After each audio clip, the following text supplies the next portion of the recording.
passionate about sustainability, food security, water management, waste reduction, and energy resilience. Cindy, good afternoon, and thanks so much for joining me. Good afternoon, Zainab. Thank you for having me. It's always a pleasure speaking to you, Cindy. Cindy, the conversation this afternoon is quite an interesting one. And so let's start with, what does a truly regenerative and self-sustaining community look like? Also, how does it differ from a community that is simply sustainable? Okay, so a sustainable community garden works on the principle of doing no harm. So it is using water sustainably and managing waste so that it doesn't pollute. So a regenerative and self-sustaining community basically is formed around the idea of merely doing less bad. So it's a mindset shift. So instead, its core function is to heal, enrich, and create abundance, and it operates as a living organism that leaves its local environment, soil, water, and social fabric healthier than it found it. So around those concepts of food ecology, where you basically build the soil, a regenerative community relies on local food, not going to buy food. Um, Agroecology and food forests are a big thing, where the community cultivates layers in very small vicinities based on the permaculture principles, where they have net positive biodiversity. So that basically is where the human presence actively increases local wildlife and plant diversity through swales and ponds and incorporating native plants, and then soil creation, where the community generates topsoil faster than nature would on its own. So it's sort of like helping and boosting what nature does. Then water and energy, where you have closed loop systems, so water as a cycle through rain harvesting and grey water, abundant decentralized microgrids, where energy is generated locally through solar, micro hydro grids, and geothermal as well as wind concepts. Then architecture of your housing that heals. So natural ventilation using living material like hemp and clay, where you can actually build cob houses and so forth. And then social ecology, where you are creating a circular economy, where you basically start a business, empower the community by creating jobs, creating revenue, and keeping it within the community to uplift and empower and grow the community. So basically, sustainability needs to be a bridge to stop the bleeding. So it is human habilitation that can help heal, sustain the earth. Now, Cindy has a question that basically asks, is this something only wealthy communities can achieve, or can ordinary neighborhoods also do it? Absolutely not. It is not only for the wealthy. We definitely can. Simply by taking, if you eat an apple, if you eat whatever, you can save the seeds and then use whatever little soil or sand you have and actually try and nurture growing that plant. And once you've grown one, you can grow a forest. So it starts with our mindset change. We must stop having the concept of I can't do it because I don't have, but rather we should look at what do we have in our hands that we can then use for ourselves to generate and create these sustainable measures for ourselves. Take responsibility and onus into our own hands and see what can we do collectively. This is Radio 796 100.4 FM, and that's Cindy Knowles, who is a regenerative architect passionate about sustainability, food security, water management, waste reduction, and also energy resilience. And today we take a look at the future of sustainable communities within South Africa.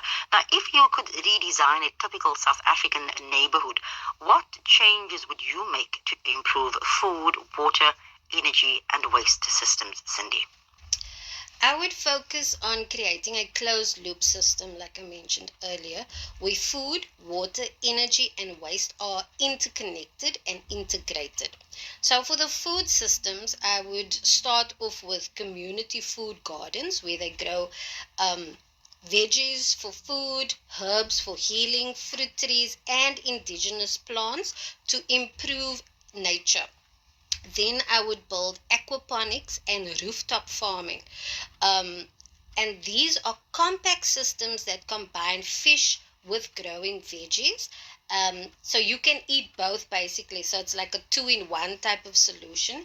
And what I thought of for communities that or households and backyard dwellers and so forth that don't have any space is to so aquaponics is basically hydroponics mixed with fish. So you would maybe build like a little fish tank at the bottom and on top have layers where you can grow the veggies, and then you would connect pipes and put on little wheelies. So you can roll it into the sun during the day and roll it back into the house in the evening. And that's what we mean by compact systems. And then we could then create local food markets where what we grow could then be sold not just as income but nourishment for the community as well. Then have water systems where we have rainwater harvesting, grey water recycling, build swales and stuff like that. And swales basically is where you just make levels and indentations in the sand so that it can capture and trap the water for later use. Then energy systems. Last week I mentioned there was a pilot project in Eastern Cape where they used solar, wind, and water to generate electricity, and those households were completely off grid. So incorporate something like that with solar microgrids, incorporating biodigesters so that there can be energy efficiency.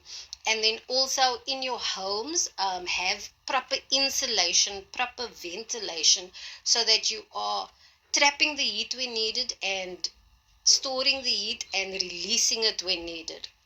And then waste systems by learning how to separate at the source. So in your home, you start separating it already, creating composting hubs so that you can create like a circular waste economy.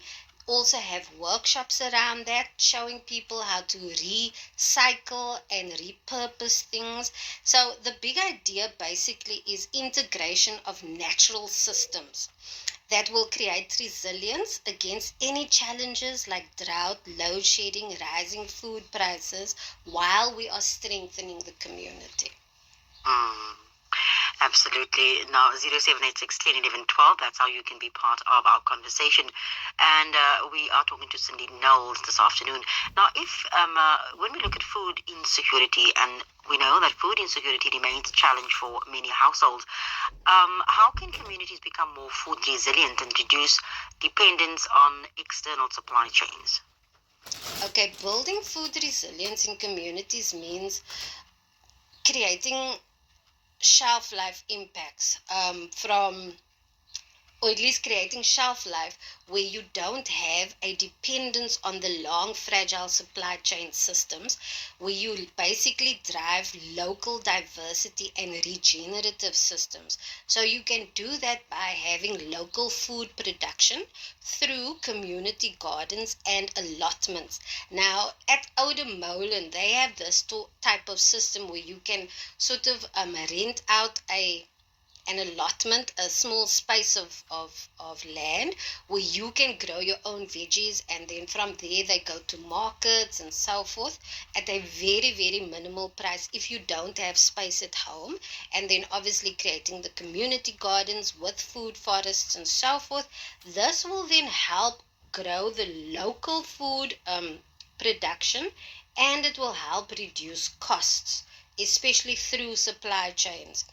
Then we can have urban farming, which also incorporates rooftop gardens, vertical farms, that is just farms going up, like either hydroponics or on walls where you take 2 liter bottles, for example, and you hang it on the wall, and in the bottles are vegetables. That type of thing is what you can also do through urban farming, aquaponics, and I explained how that works. And because you basically want to use as much, or at least create as much food in a very limited space. And then indigenous crop revival project. So this is basically promoting rich traditional foods like sorghum, millet, amaranth, and they double up as drought and flood resistant tools for the community as well. Then also creating cooperative models, and this is where you have food co-ops, and co-ops basically are 5 people or more that come together to start. They work as an NGO, but they can also sell as a PTY. And then having residents create these types of co-ops where they basically pull all their resources together and they buy bulk directly from farmers. So they cut out the middleman and then they distribute it accordingly, which also helps their pocket. Then creating seed banks. So like I said earlier, saving seeds when you eat fruit or veggies that have, and then also doing exchange networks like seed swapping and that type of thing, and then having shared kitchens and preservative workshops. So it's teaching the community how to preserve food through um, different types of food storage, drying, canning, pickling, those types of things. And then a short supply chain. Create one of those. So basically create your own neighborhood local markets. And then also there's this thing called the CSA, which is local community supported agriculture, where you basically empower urban farmers and bigger smallholding farmers by buying from them and encouraging them to sell their goods to you instead of to bigger markets at reduced prices. So skills and education is also very important because people and youth need to know about food literacy and the WEF concept, which basically is water, energy, food, and waste. Those types of concepts, they need to be educated around it through interventions like this so that they can be more sustainable in themselves and then create resilience using biodiversity, controlling their local environment to empower themselves. Mm. Absolutely. Now, Cindy, we will be taking a very short break. And of course, this week on Sustainable Living, we ask a simple but powerful question. What would a truly self-sustaining South Africa community look like? And of course, we're unpacking what it takes to build communities that are not only sustainable, but also truly regenerative. And so after the break, inshallah, we'll explore practical steps that households and neighbors can take right now to become more resilient and more self-sufficient. Stay with us here on Radio 786 on 100.4 FM.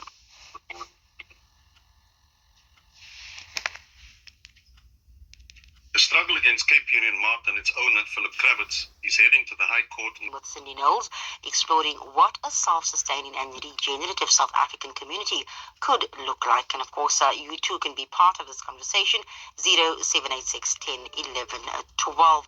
Now, Cindy, we continue where we left off earlier, and the last point that we made was really talking about food insecurity. That remains a challenge for many households, and really looking at how can communities become more food resilient and reduce dependence on external supply chains. Now, I'd like to move on to water shortages, Cindy. Knowing that water shortages are also becoming increasingly common, what practical solutions can communities implement to harvest, conserve, and recycle water, Cindy? Okay, water resilience is becoming one of the most urgent priorities for communities facing shortages and the country as a whole. So the key is to capture, conserve, and recycle water at every stage while we can. because there are certain bylaws or laws that are coming in place that will take away a lot of our capturing rights in the future. So for now, what we can do is harvesting through rainwater tanks that we use for gardening, toilets, and cleaning. Then we can do stormwater harvesting using bioswales, and the swales is that thing that I described earlier, where you just make indentations, curved indentations in soil or landscapes. And we have retention ponds, permeable pavements. So all of these capture runoff, and then they recharge the groundwater, which is the aquifers. Then we can also use fog nets or dew collectors, and that basically is the concept of making water out of nothing. So you use mesh, and then when there's fog or mist or any sort of moisture in the air, it is trapped on these mesh nets, and then it collects into a bucket or whatever system you have. And that is when there really is no water around. That's how you can actually create water. Then the next thing is conservation. This we can do by low flow fixtures onto our taps, showers, toilets, and that's to save water. We can implement smart meters that can detect leaks. So we're creating a mindful consumption type of living. Then being water wise through water wise landscaping, where we plant indigenous drought resistant species that will require minimum irrigation, like I mentioned earlier, the millet, the sorghum, the amaranth. Those are real food sources that we can grow that will also help combat drought and fires. And then the next thing is recycling. So we can recycle grey water, which as we know is our shower waters and so forth. We can then recycle black water. Now this is a small scale sewage treatment plant that can recycle the sewage into safe water. It's not potable, but it can then regenerate the groundwater or the aquifers, and you can use it for non-potable uses, so then on your irrigation on your plants and so forth. Then we need to sort of incorporate industrial symbiosis, and this is where factories and businesses share treated wastewater and black water for their cooling and their cleaning systems. And then the last point is community level solutions, where our neighborhood creates water cooperations, and this is where collectively they either collectively club to put up boreholes or well points, um, or treatment plants if they can afford it, and then also having neighborhood rainwater harvesting infrastructure so that that water can then be shared amongst the neighborhood, and then also implementing education and policies around these interventions. So the most resilient communities treat water as a shared resource, not as a private concept, because it's about being conscientious and mindful about usage and to buffer and support for drought and municipal disruptions. Radio 786 100.4 FM. Cindy Knowles is speaking to us, and we're continuing this conversation. Now, Cindy, just moving on to the role, or rather, how can waste be transformed from an environmental burden into a valuable resource within a regenerative community? Okay, so transforming waste into a valuable resource is basically the heart of a regenerative community design. So instead of seeing it as something to discard, waste now, communities can rather than treat it as a raw material for new cycles of production, energy, and growth. And they can do this by doing organic waste into food and energy resources through composting hubs, where you create these little hubs where you can sort and create compost from your wet waste from the households. Then they can also do biodigesters either at the hub or at their personal spaces or where they are farming collectively as a community. And this is where they use the wet waste, which is your peels of your vegetables and so forth, and then they add a little water in a container, and then a chemical reaction happens which creates methane, and that you can then use for electricity or for cooking. And then the organic waste can also become animal feed, which will then close the loop between households and farms, so that it's a regenerative collective system. And the second one is they can use materials to make new products. They can do repair and upcycling workshops where they use broken furniture and turn it into something new. They can also use clothing, turn it into something new. So it's just being creative about repurposing old things. And then they can do recycling co-ops where they use plastic, glass, metals, and they sort it, and then they take it to the industries and get money for it, and then create like a stokvel in the community. And then they can use it for construction reuse. So rubble and demolition waste, they can then repurpose into pavements and bricks. And then wastewater recycling, they can also do grey water recycling, black water, and so forth. And then lastly, they can create a circular economy culture.